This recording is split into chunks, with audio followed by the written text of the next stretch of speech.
তাহলে ওটিটিতে মুক্তি পেতে যাচ্ছে আরিফিন শুভর নূর। ইয়াশ কি তবে করলো ভুল? এদিকে সোলজারের বিভিন্ন ফুটেজ হচ্ছে লিক। এসব এক্সক্লুসিভ আপডেটই থাকছে আজকের ভিডিওতে। দীর্ঘ প্রতীক্ষার পর অবশেষে আরিফিন শুভর নূর মুক্তি পেতে যাচ্ছে ওটিটি প্ল্যাটফর্ম বায়োস্কোপ প্লাসে, যেটা ডিরেকশনে কিন্তু ছিল রায়হান রাফি। এই সিনেমা নিয়ে দর্শক মহলে একটা আলাদা চাওয়া ছিল, কিন্তু শেষ পর্যন্ত কেন হলে মুক্তি না দিয়ে দিতে হলো ওটিটিতে মুক্তি? জানা যায় বারবার প্রযোজনা চেঞ্জ এবং রায়হান রাফির রিশুটের শিডিউল না থাকায় এই সিনেমা হলে মুক্তি পাচ্ছে না। দেয়া হবে ওটিটি প্ল্যাটফর্ম বায়োস্কোপ প্লাসে মুক্তি। আরফিন শুভর কপালটাই খারাপ রে ভাই। 3 বছর আগে শুট হওয়া এই সিনেমার মধ্য দিয়েই শুভর কামব্যাক হবে বলে ধারণা করেছিল দর্শকরা, বাট সেটাও হচ্ছে না। দেয়া হচ্ছে ওটিটিতে মুক্তি। ইতিমধ্যে এই সিনেমাটির ফার্স্ট লুক প্রকাশ পায়। এবার দেখাই যাক কেমন করে এই সিনেমা ওটিটিতে।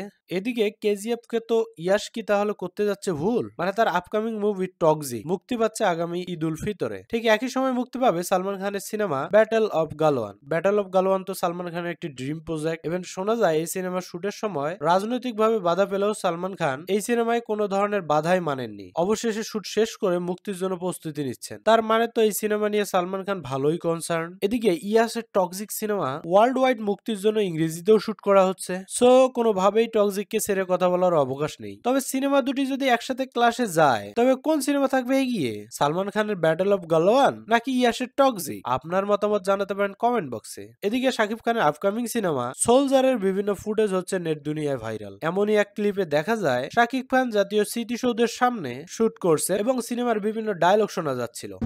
বন্ধ করো এইসব। একটা মেয়ের কথা আর একটা অডিও ফাইল দিয়ে অনেক মিথ্যা অভিযোগ করা যায়, কিন্তু কিচ্ছু প্রমাণ করা যায় না।